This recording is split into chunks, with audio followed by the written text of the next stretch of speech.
महाराजा Sayajirao university के पूर्व vice chancellor doctor Vijay Kumar Srivastava के खिलाफ जो आरटीआई की गई थी उसके बारे में जानकारी देने के लिए पूर्व सेनेट सदस्य कपिल जोशी और वडोदरा शहर कांग्रेस समिति की ओर से आज एक पत्रकार परिषद का आयोजन किया गया था। महाराजा सयाजीराव यूनिवर्सिटी के पूर्व vice chancellor doctor Vijay Kumar Srivastava जब से उनकी नियुक्ति होने वाली थी तभी से लेकर लगातार विवादों में बने हुए थे। नियुक्ति के वक्त उनकी लायकात को लेकर सवाल उठे थे और फिर विवाद उठते ही रहे थे।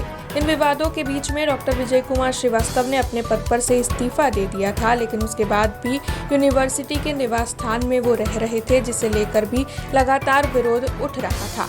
तब इस मामले में सेनेट सदस्य कपिल जोशी की ओर से आरटीआई मंगवाई गई थी, जिसमें यूनिवर्सिटी में 21 लाख का चूना डॉक्टर विजय कुमार श्रीवास्तव की ओर से लगाया गया है।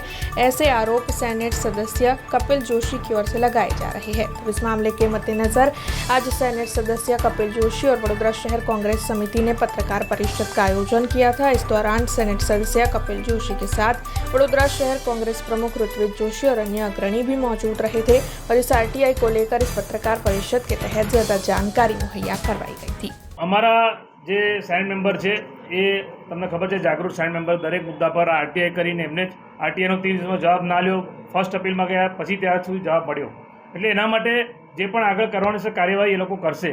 પરંતુ વાત એવી છે કે તમે જે કીધું એમાં અમે એને એગ્રી કરીએ છીએ કે આજે વિદ્યાર્થીઓના ફીના પૈસે આજે કોઈ પણ મા બાપ પોતાના છોકરાઓને પેટે પાટા બાંધીને કે માથે દેવું કરીને છોકરાઓને ભણાવતા હોય છે, ત્યારે આ વિદ્યાર્થીઓની જે ફી છે એના પૈસે જે તાકતદીનના આ લોકો કર્યા છે 100% અમે એ બાબતે આગળ એક્શન કરીશું।